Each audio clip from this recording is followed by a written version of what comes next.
Russell Porter from Buggy Whip had dropped off today. Asked me if he'd help me out on doing some power steering upgrades to his Pro R.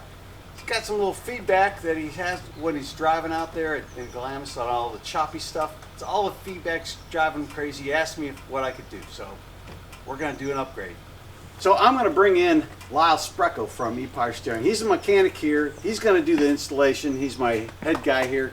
He's going to do the installation. He's going to show you guys how to do it in just a couple hours. So stay tuned. Okay, it's real nice that Spreco have these quick release seats to help this project out. Make that job a little easier.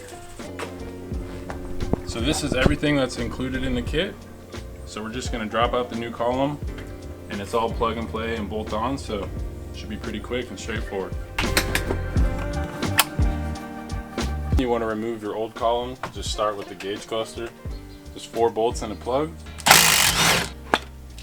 Remove your firewall bearing and the U-joint bolt holding that shaft in, and then there's just 2 large bolts holding it in this way. So just remove all those and your column will pull right out. So the next step in the installation of this, you will loosely put the upper column in there with the ends of the bolts just hanging through. And on your steering unit, you loosely bolt this bracket on here so that we could put it up into place, get this coupler aligned with the shaft, and these bolts up here will just be right through, so you can just hang this off, set it in place while you get everything else in place. After you get your bracket loosely bolted on here, don't forget your dust boot before installing it onto the column.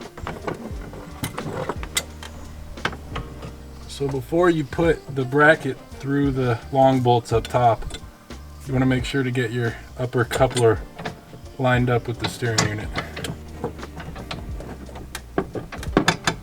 So now the steering unit is hanging in place off this bracket on these bolts. You want to throw these nuts on here loosely so that it doesn't fall off, and we can go ahead and install our lower shaft onto the steering unit. All right, so your next step in installation will be put the original firewall bearing back on to the lower side of the shaft. Then you could push this end all the way into the U-joint, slide it up, and then onto the back side of the steering unit.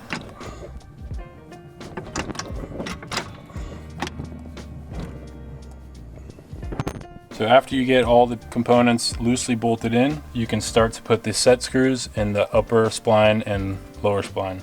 You will use the short set screw for the upper spline and the long set screw with the lock nut for the lower shaft. We recommend using a little bit of Loctite on the set screws.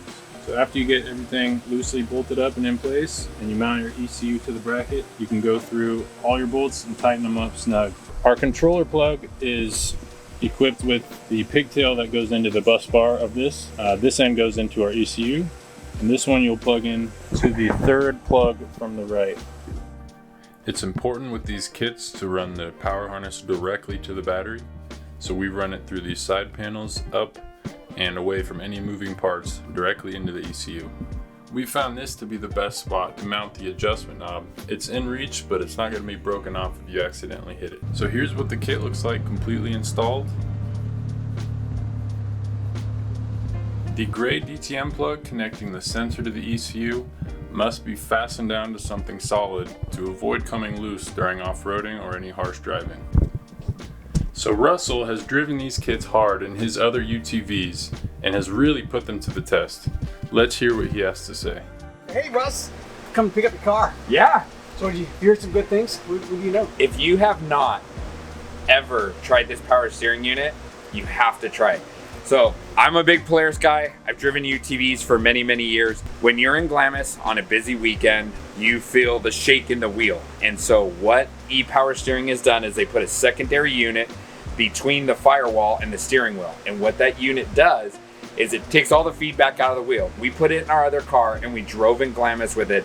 It is literally a game changer for anybody. This car has shock therapy on it and it makes a world of difference, and you putting this power steering in it just takes it to a whole other level. So anybody out there that has a UTV, even leaving your factory unit in, which is what we did here, this is just an additional unit and it takes all of the feedback out.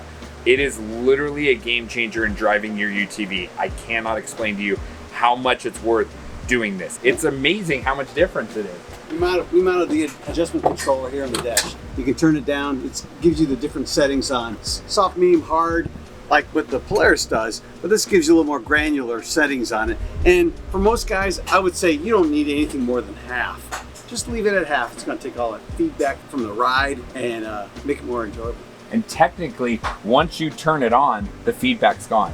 Doesn't have to be up for the feedback. So like if you turn the wheel now, like you can see factory, I mean, it's nice, it steers, but now if you turn the unit on by just moving this dial here, if you turn the unit on, now look at how easy this is. Literally butter. Unbelievable what it does. Night and day difference. But more than that, it's the feedback. It takes this out of the wheel. The wheel sits like this at no matter the speed over anything. So if your steering unit happens to shut off while you're driving, this is there to replace that assist while you're driving. There is so many features to it. It's not a part where if your unit breaks, you're like, hey, I need to go and replace it. It's awesome for that. This is an upgrade that I recommend any person out there that buys a UTV should do. I mean, these are 35s. A lot of guys now are running 37s. I mean, the tires are bigger, the whoops are bigger, the chop is bigger. Everything is just that much more, and this prevents any of that.